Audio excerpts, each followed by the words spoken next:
first group of speakers are students of Professor Vincent,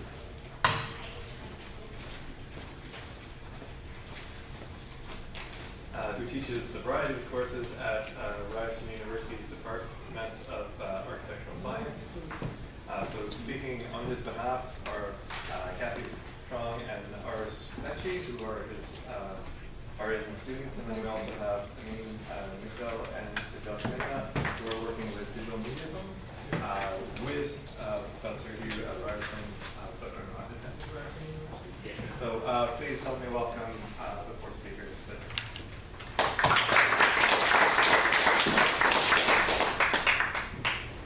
Is this on right now? Okay, perfect. Hi everyone, and welcome to our session, Instructional, Informative, Interactive, and Integrative Learning, Digital Tools in Establishing Experiential Excellence. So today we'll be presenting a series of digital tools that we've implemented in the Department of Architectural Science at Ryerson. In the past 4 years, these digital tools have augmented the educational experience of the program by allowing students to share, showcase, and visualize their design work. The implementation of digital tools has dramatically changed the quality of student education and quality of student work. In addition, the newest digital tool developed extends beyond curricula and into the professional application. To begin, the Digital Media Zone was established in 2010 by Ryerson University as a business incubator for early-stage startup technologies, and has now gained great attention. In addition to the Digital Media Zone, Ryerson has also launched other zones, such as the Digital Media Project Office, Design Fabrication Zone, and Digital Media Experience. And these together have advocated the use of digital tools in post-secondary education. First, the Digital Media Projects provides assistance with instructional technologies, support, and production. The Digital Media Projects Office can help students or faculty use complex programs such as the one you see on the screen. Second, the Design Fabrication Zone provides digital tools for the design and fabrication of student initiatives and innovations. Here the referring image is Sign, which was a project displayed for the Toronto Design Offsite Festival.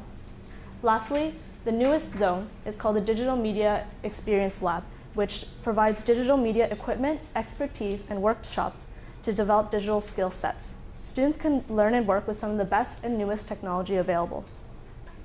We have used these three facilities to provide the education at the Department of Architectural Science at Ryerson. These three facilities can provide the necessary instruction and support needed for us to create the digital tools we will present to you today. The next slide shows a general overview of the digital tools implemented in the program. For example, these three facilities provided online modules for learning 3D modeling programs, software, and image editing software, which was then implemented in the Architectural Science program at Ryerson in the very first year of the program. In addition, an ARC app was developed to connect end users with architectural database and information. The informative app has a growing database due to the collective studies of case studies conducted by students. Lastly, an augmented reality software was developed to visualize design work in real-world conditions. Students could visit a project site they are working on and see their design within context. This was deployed in second-year technical and regulatory studio in the program. The implementation of these digital tools in the past 4 years has dramatically changed the education at our department. So first, we will delve into the integration of instructional tools generated by digital media projects. The integration of digital technology has greatly improved previous problems with the educational and instructional aspect of the program. So as we know, Ryerson has a large commuting population. Thus, more than 50% of the students in the program were commuting from the Greater Toronto Area, with the average commute of approximately 80 minutes. This caused a problem within the program because it wasted a lot of possible productive time every day. And as well, as an architectural science program, there's an emphasis on technical skills within the curriculum. Students are expected to be able to design and present their works using hand tools or digital skills. However, within the first year of the program, there was not enough time and resources to provide classes dedicated to learning these tools. Thus, a solution needed to be implemented. The solution presented by Digital Media Projects at Ryerson is portable tutorials. Portable tutorials are a series of 6 to 8 tutorials, approximately 5 to 7 minutes long, that teaches fundamentals of a program. Computer screens were recorded live via screen recording software, and voiceovers were added to narrate what was going on the screen. Mobile tutorials meant students could download these video tutorials onto their phones, computers, and tablets and could learn necessary assets for their projects during their own time, whether during transit, between classes, or even at home. The tutorials included the concept of the inverted classroom. Accessible learning materials meant students could self-assess their own skills and re-watch the tutorials if necessary. This cut down the time used to troubleshoot technical questions relating to the software during class and allowed students to ask useful and targeted questions to the faculty. Here we see a series of tutorials shown on the screen that teaches students how to use the 3D modeling program Rhinoceros, which is a versatile and accessible modeling program that students can easily use to create complex geometries like the ones you see on the screen. When applied to architectural purposes, the integration of these tutorials proved useful due to the increased quality of work from the students. So let's take a deeper look at the impact mobile tutorials made to the program. On the left, we see a timeline that breaks down the first semester of the very first year of the program. This timeline dates before the implementation of mobile tutorials. As you can see, the essential skills listed in red on the left were only introduced late into the semester, weeks before the final project was due. Without the use of mobile tutorials, students even lacked two essential skills: rendering capabilities and vector graphics skills. This is due to the fact that students were using the program SketchUp, a modeling program with limited capabilities, which resulted in final projects as you see on the screen. Now let's look at the changes after implementing mobile tutorials. By releasing mobile tutorials to the students early in the year, students were able to learn more complex modeling programs such as the software we've seen earlier, Rhinoceros. Through graphical presentation alone, you can understand more about the design intents of the second project. For example, you can see the materiality of the second project is much more clear than the first project. The second project obviously uses some sort of stone and a metal roofing for its material, whereas as the first project, it remains unclear.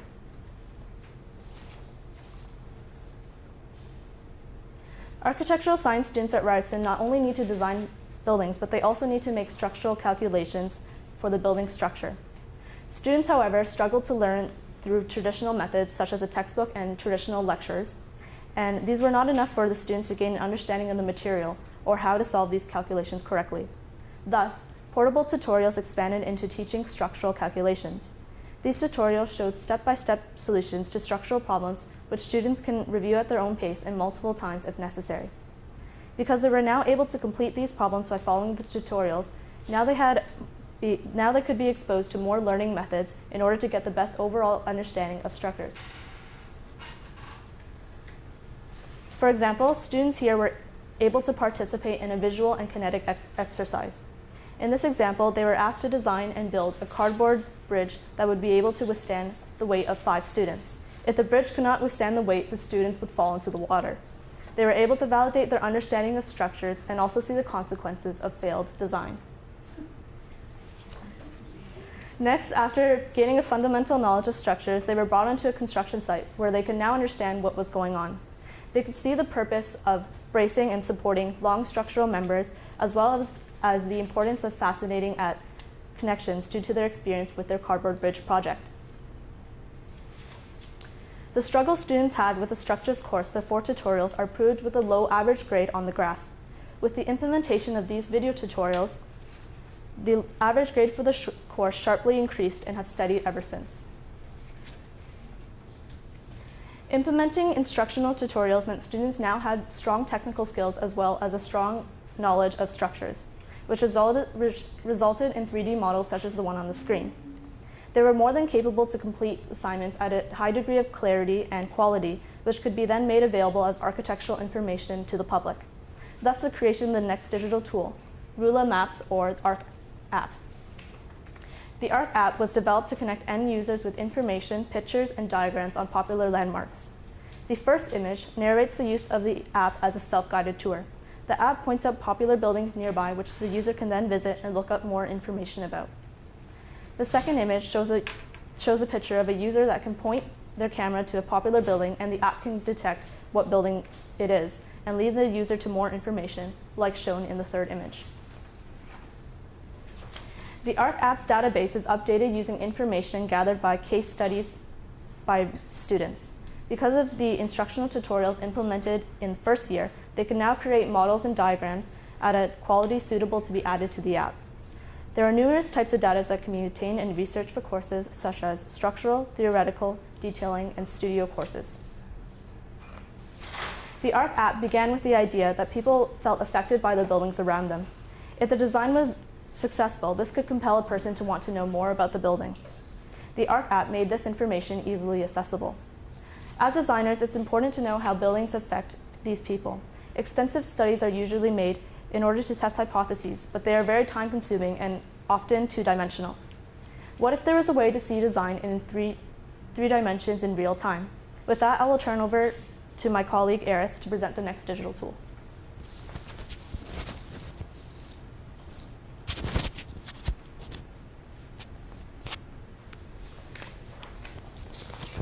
Hi everyone, I'm Ailsa and I'd like to talk to you guys about augmented reality and how we took the steps we built on and the foundations we laid in first year and taught students these digital skills that they require and how we could take that further into design. And this is where we started to implement augmented reality in second year's design studio. So the first thing is, what is augmented reality and how can we introduce that in the design process? But the first thing we need to understand is the design process that students face in architectural studies. So it's at the moment before augmented reality, it was a very linear process where we started with ideation, where you can see on the left, students began testing their ideas in simple sketch form. And they were testing out notions of how their users move space and the size and shape of their building. And once they further refine their idea through drawings, they move into the digital platform where they begin Cad modeling. And this could use a wide array of software such as Revit, AutoCAD, Rhino, for example. And then once they have a better idea, they start to look at their building in 3 dimensions and look at the building doesn't exist on its own. It needs to operate in the site. And they look at photo editing, photo collages to bring their building into reality. And then in a sense, they have to present something to a professor and to their peers because in a way, the project needs to speak to other people and not just themselves. So it goes through a presentation review, but this process needs to be reassessed and edited because as the nature of students, they're learning their way through this process. But as you can see, this process is very linear. And we needed to introduce an idea of flexibility and introduce simultaneous design development into this linear development so that students could flexibly go through the steps without wasting a lot of time and without spending all their time in one way instead of going through the project in a much more robust manner. And you can see the left, the steps that students have to take. They have to build physical models, they have to build digital models, and they have to render it with materials to get their idea and design across.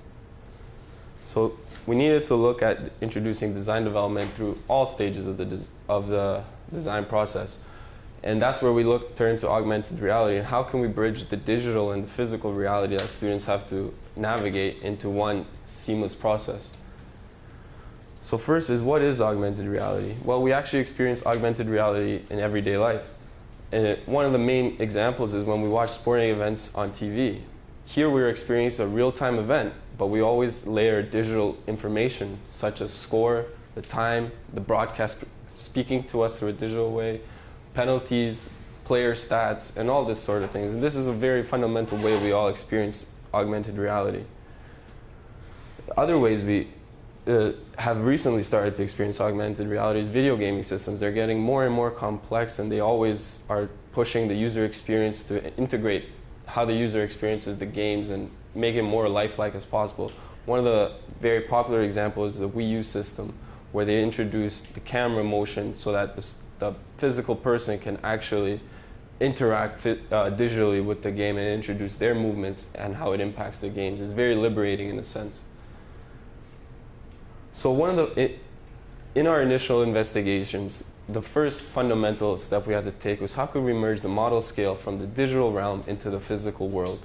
Because as students, we not only have to develop graphics on paper, but we also have to build 3D models. And the model that we build, as you can see in the cardboard, and the model that we build on paper, on the computer, they need to speak to one another. So merging model scales was the first. And you can see the pink masses were developed on screen. And our first step was to get them to speak to one another because at the fundamental level, that's the most important step. As the program got developed further along, we started to introduce notions of materiality, transparency, and as the program refined, we were able to increase more and more detail. And this was crucial because as a student, it helps you speak to your professor, and the professor is able to understand what the student is trying to carry across without necessarily having the vocabulary to express themselves because they're still in that learning process. And this has a tremendous value in the classroom because the students and the professor are able to have a greater dialogue, and there's more value and feedback that comes back to the students, and they could, at any step in the process, they can take their 3D model and they bring it to the professor, and it's more simultaneous and more flexible that way.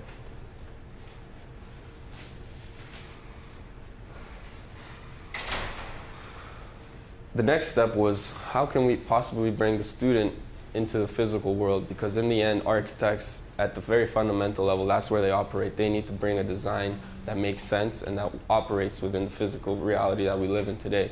So this app gave us the tools to bridge that gap and bring, as you can see here, first-year students were able to bring their design work at the physical world, and they can experience and interact with that, and they can test their design. So we take the learning out of the classroom, and we create the physical world as a new test environment for students to experience their design, look at the materiality, look at how it works with the built context, and so on and so forth. As we got into second year, we were able to introduce actually higher concepts that students at previous stages, at the same stage in this education, were not able to understand, such as building regulations. And on the right, you can see a very complex map taken from the City of Toronto building regulation website that shows the zoning requirements for buildings. But as a second year student, you could see that it could be quite complicated. So in a way, we use augmented reality to create a very, very graphic and simple way for students to understand their built parameters. So in the top left image, you can see the red mass is the built to requirements by the city that they allow you to build in, and the white model is the student's design. And as you can clearly see, that it's infracting on that built to parameters. So this is a very visual way for a student to understand that their design is conflicting, and how they can take that challenge and further refine their design. And in the end, it creates a better product. As you can see, the students here are using augmented reality through all steps. They're going back to their sketches. They're continuing to develop their sketches, where they look at the windows, they look at the massing, they look at how it contributes to the built environment. And this is all simultaneous throughout the design process. And then they go back. They go back to the built environment. They go back and test, how does the sun interact with my building? Are the users getting enough natural daylight? Are the windows in the right place? Because these are all very fundamental questions to architects. And then this allows them to test and further develop their design. Structurally, they are able to test their design. But this is all built on the fact that students learn very high technical skills in first year through the tutorials. They have the skills to develop these complex models. And in the end, that learning was fundamental to us developing ArcViz app, because it allows us to use that skill. If the students didn't have that skill, they wouldn't fully use the potential of this software. So in the end, what do we get? Well, we get in second year students that have very high degree of technical and integrated buildings into their design sites. And this, in the end, allows students to put forth a body of work which speaks to their skills and how they've developed through the school year. As you can see, there's examples of second-year students where they've developed drawings that show how building works structurally, and also how the mechanical and life safety systems work within a building, and how the building performs also on a technical level. And then we see the final image that a student needs to put forward so that they can understand how the building displays to their peers. But what next? Does the design for the student end at the project? Well, fortunately it doesn't actually. It continues to build a body of work which we call the academic portfolio. And this portfolio is crucial for students because it opens doors to further graduate studies and the Masters of Architecture and Masters of Building Science and other studies, but also it creates a way for them to enter the profession. And this body of work, this portfolio, allows them to present themselves to employers and their academic peers. So we faced the same problem. we needed to introduce design development because the portfolio becomes a design project on its own. Each student has a unique portfolio and a unique way of representing themselves and the skills that they've learned.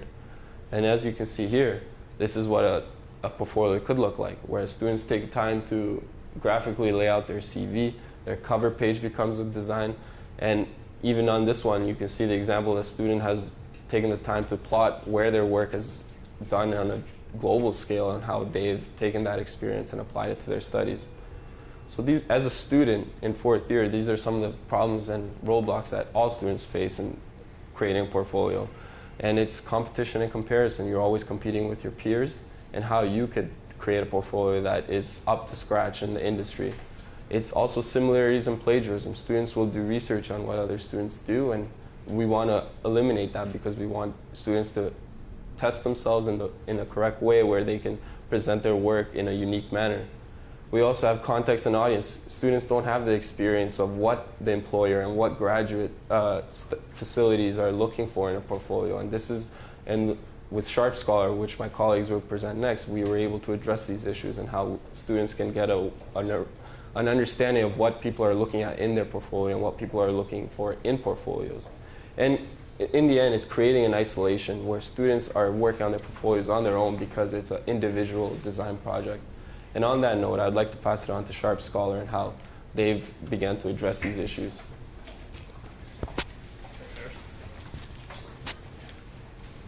So as Ailsa was mentioning, in the design of portfolios and the implementation of portfolios, it goes in many different layers. You have the ideation, you have the development, but as he was saying, once this is all built, they actually have to get some sort of feedback to understand whether or not what they're doing is important. And it's not only feedback on the portfolios, this can really go into every other type of work we do. We need feedback for all of our information. So I'm just going to dive into what I mean by feedback, but as well preparation before you even do the feedback. So that ideation and the development really applies to preparation before they come into the class or they come and present to their students. We all prepare for our presentations or meetings, basically anything we go to. Even when I came here, I had to prepare for this, I also tried. And after this is done, with the video that's being recorded, I'm gonna get my feedback on it and whether or not I do it well.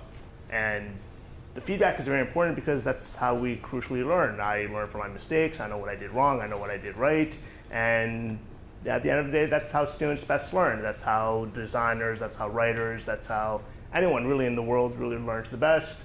And the unfortunate thing is students don't really get enough feedback, not only architecture students, but any other student in the world or us individually. Like I'll probably get one feedback from my colleague Tejas, from my two other colleagues, Ailsa or Cathy, but that won't be enough and I won't be able to revise and go on.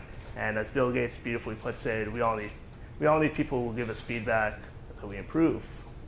And to go back is that in school, we go through our life and we do all this work and we do all our assessments or assignments or what have you. And then before the midterm or right after the midterm, we'll get the feedback on what we did before and we just don't have time to fix it. And then we'll do more work and we'll get finally to the final exam. And like 2 weeks before the final exam, as a student, I'll get my feedback on all my assignments. And to be honest with you, 2 weeks is not enough time for me to prepare. So when I teamed up with Professor Hugh, with Tejas, that's one of the things we want to work on is how can we give more feedback to our students, and specifically for his portfolio students, the ones that would be going to co-op and then they'll be presenting his portfolios to their master's professors and so on. How did they make the best portfolios possible? So ideally, he would want on every single assignment or evaluation or assessment that they do, that they continuously get feedback and information, and then they go, they re-edit it, they revitalize it, and they keep working and working and working. But it's not possible. If he's one person, how's he supposed to give feedback to everyone? Sure, he has only 15 students, but in this crowd, you guys might have 200, 300 students at a time. That'd be ridiculous. You'd never be able to do it. So ideally, what he would want would be continuous feedback, something that goes back and forth. And this not only instills good practice for him, but also his students, because they know that they have to come prepared to class because they'll get feedback on it. And this helps them with problem solving because then they'll have data behind once they're in class from all their knowledge, they're able to pull from it. And one other thing is that if they have feedback, it can't be from the professor, it might have to be from their students. So this is going to help them work together as students and their peers. So we started thinking of a solution. How can we do this? How can we build a solution that doesn't only help the teacher but the student, and it reduces the workload on the student? So we thought, why not let students collaborate with one another? Why not let the students get feedback? And with all this data, this is, at the end, this is where Professor Hugh would come in. He has all this data, we concise it, we make it very small, and then we give them the actionable insights. That's all we give them. We tell them, all right, so there's 200 students, and they gave all this data, we'll summarize it for you, and you can pick and choose exactly which ones to be sent to your students in a very quick manner. It'll only take him a few minutes, and he'll be able to give the feedback and the ideation and the development very quickly to everyone. And that's what we did, but then we realized another problem was, what's a good and bad portfolio, and how do students judge this, and why does this matter, and how do we work towards a solution, and what other challenges do we face? And some of the rest of the ones I'll let Tejas dive into later, but I'll first go on to our very first challenge, was how does the student know the difference between a good and a bad portfolio? So you have two up here. Can anyone really tell who's never been an architect, which one is better than the other one? Who says the portrait one is better than the landscape one? And how do you know which one has more data? And how do you know which one the other one doesn't? And first and second year students face this exact issue. And this isn't their fault, and this isn't really the teacher's fault. They just don't have two main things. They haven't had enough feedback, and they haven't had enough exposure. One, they haven't seen enough of their peers, and they have nothing to compare to. And they don't know what the actual industry requires for them. And not only portfolios, but writing and reading and other sort of work that's creative has the same problems. And then the feedback they get based on this is not enough.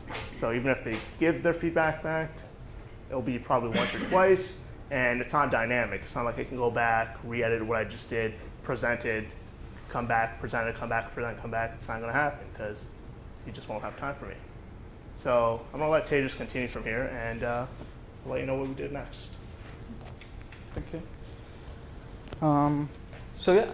Let's say we were actually able to solve this problem. Let's say we were able to tell students, this is a good portfolio, this is a bad one, and students got an inherent understanding of that. Why would it matter? At the end of the day, these students are applying to higher education. They're looking to enhance their skills, and it's a very competitive world out there. In order to get those positions, get into the masters, and getting the top quality jobs, they need good portfolios.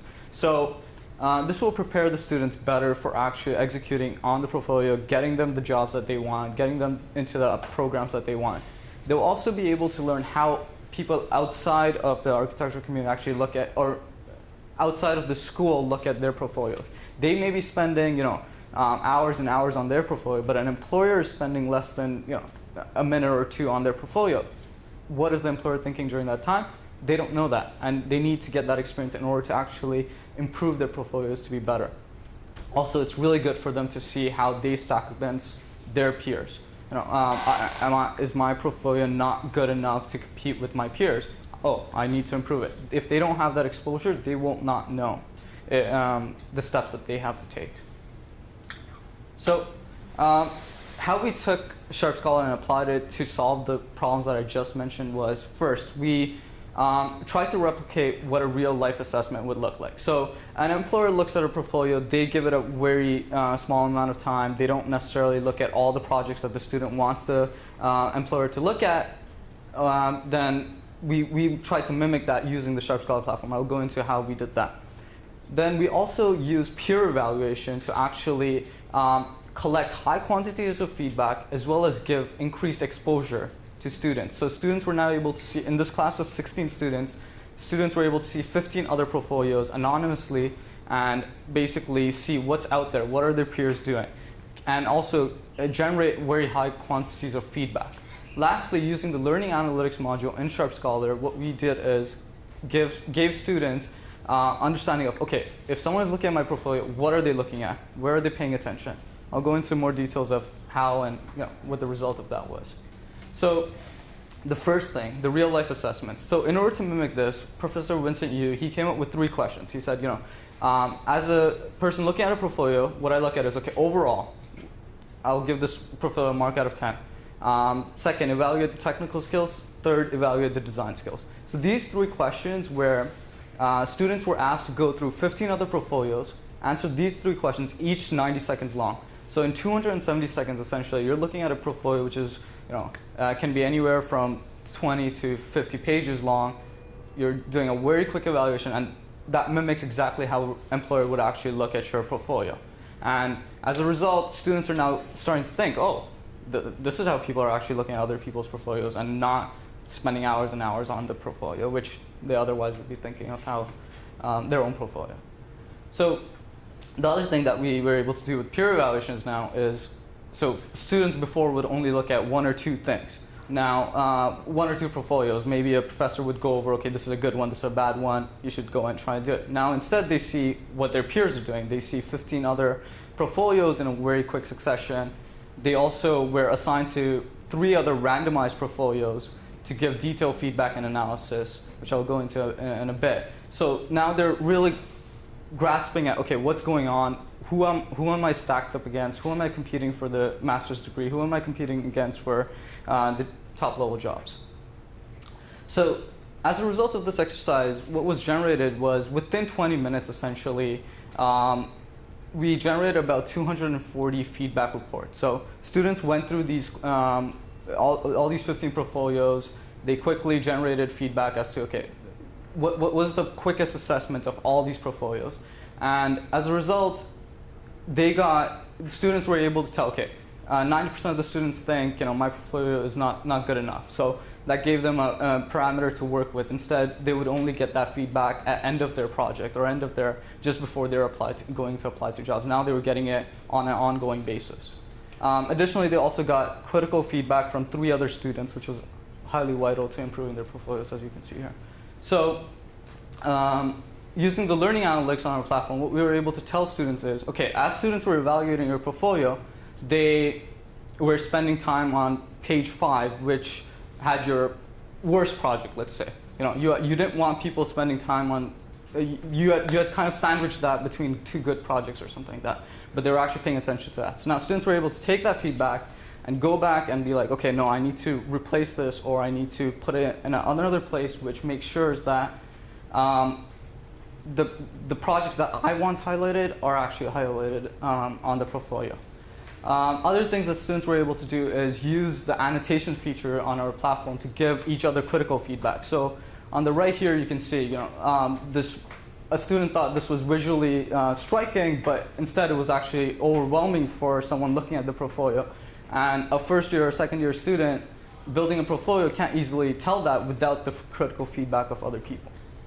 So in the end, what we were able to do is basically take 16 students, generate 288 feedback reports, some of them very quick ones, some of them detailed, in less than an hour spent by each student within just the classroom, with over 243 suggestions given by students to one another. And this was the first time experiment we did with Sharp Scholar in our architectural setting, but this applies to basically any sort of setting where there's need for feedback or need for preparing students better, or even automating feedback across if there are 200 students and making sure that everybody's getting feedback on the work that they're doing. So I'll now pass it off on to Aris, who will tie this all together. So in the end, we wanted to see how Sharp Scholar and the platform that they developed addressed some of these roadblocks that I and other students faced when we were looking for our jobs and looking to apply to masters. So first was we were able to compare ourselves and the quality of our portfolios to our students. And in the end, that's our competition, and that's the market that we have to go through and to get the jobs and into the schools that we need. We could also see if any of our students were taking or any duplicates were found, and not just through ours, but through other portfolios that were found online. And this is crucial because everything needs to be with a degree of uniqueness, and that's what really separates students that have an idea of how to present their work.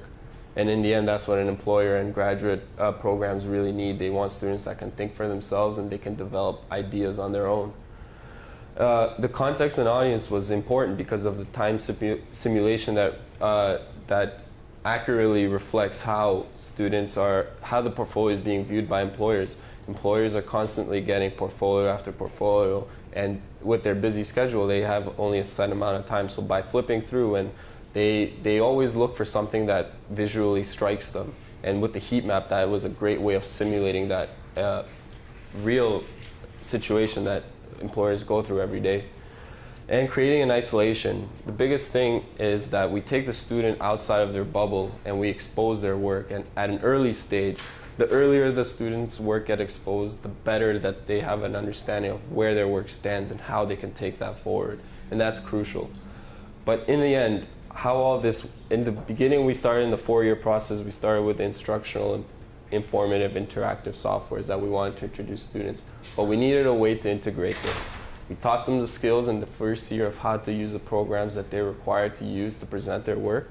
We wanted to take that work and not let it just become an assignment. We wanted to contribute to a body of work with ArcApp and how we could pool students' work and case studies into a database. And then we wanted to take them outside of the classroom and introduce their work into the physical reality where they can really get a test. But in the end, we needed to integrate this somehow into a final product.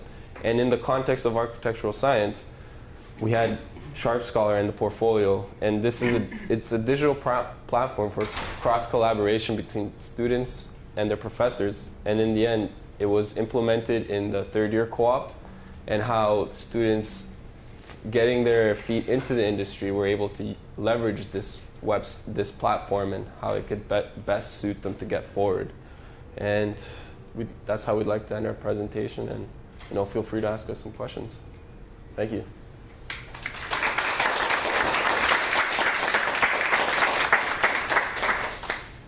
So we have about 5 minutes for questions, if anybody wants to. Good. Can I ask a couple of questions? So I love the mobile app and I love the ARC app that you developed. Can you tell us a little bit about the timeline and how much work it actually takes to develop videos that you're delivering through a mobile environment, and your app as well? Like how many people were involved? How long did it take to develop it? Is it something that one person, like a prof, could easily put together? Yeah, so I'll first speak about the tutorials. I'm actually working on some myself, developing more for other digital tools like 3D scanning and 3D printing. So the process is basically you have to learn the software behind it as well as the digital tool itself. So that takes some time by itself. But once you learn it, you have to go through basically the fundamentals of it, an overview, and that's why there's a series of tutorials. You have to go first through the fundamentals, then through how to use it and how to use the digital tool, and then further how do you apply it to your particular assignment or whatever task that you want to accomplish. So basically these tutorials take about maybe a week or so just to troubleshoot any problems also with the final. We also test it with students to see how well they receive it and how well they learn it. So that's about the tutorials. With the ARC app, basically what we're doing is we're taking students' assignments, students' case studies on buildings and research on buildings, and we're using that as the database for the ARC app. So something like an assignment could just be assigned in the very beginning of the year as a project. And then once they complete it and once they finish all the deliverables, we can now use it as a ARC app database.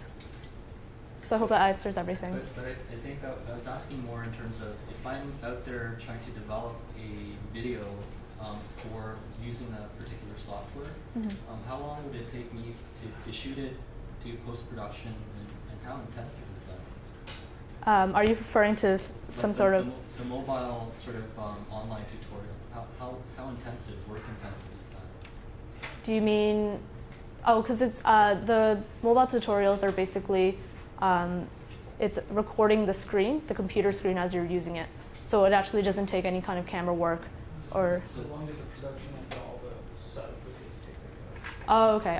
So Vincent, we actually completed those tutorials. So I believe it took him about maybe a month or so just to get all the tutorials. We have, it's a continuing growing database. So right now we have maybe 5 programs, Rhinoceros as well as some Adobe Suite programs. Anything else? Other questions?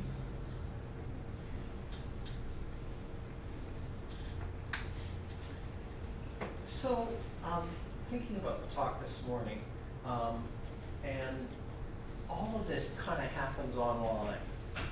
What's the face-to-face interaction that is, have you seen changes in the face-to-face interaction, either among students or between students and professors as a consequence of this shift?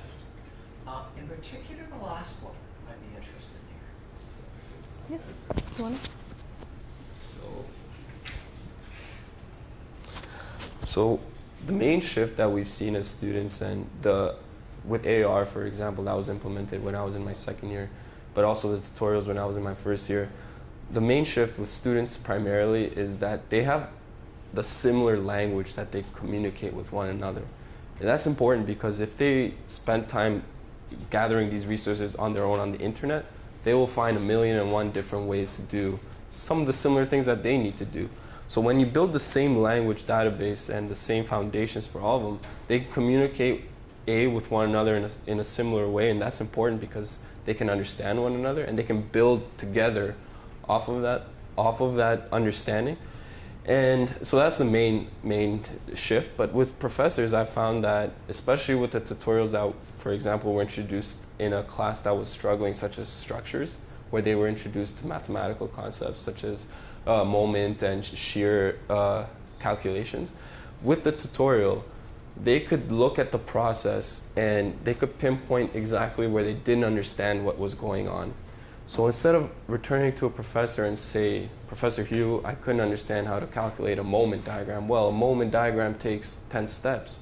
If a student has that capability to look at a tutorial and pinpoint exactly where they're not understanding, they can go to the professor and they could exactly explain to them where they're lost, and it creates a targeted dialogue that's important for using time effectively, because a professor has 100 students to look after in the case of architecture, for example.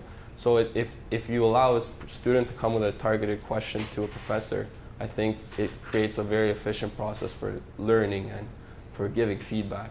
So that's two tangible ways we've experienced real positive shift, and the graph in itself gave a tangible way of how it's affected the learning. The class average definitely jumped and their understanding improved, because structures, for example, in architecture it's not just one course, it builds onto 3 or 4 courses, so it compounds throughout the whole program, essentially. How about that last thing that was presented in terms Scholar? I'm not sure scholar is yeah, and your adaptation of and that sort of thing. Were there heated discussions? Like, was there more communication among students when they knew that everybody was like looking at each other's portfolios and they're all competing and all that? Or was there less?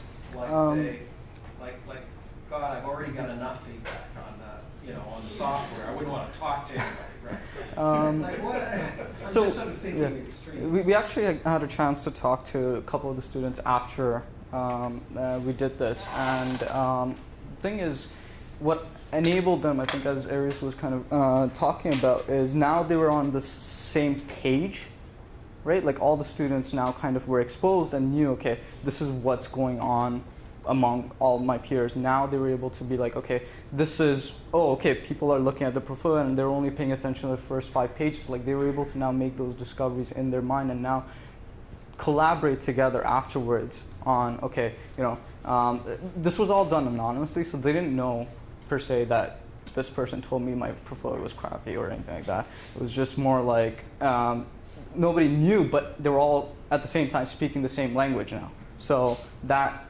allowing that anonymous feedback to sort of go across all the students allowed them to communicate better at the end of the day.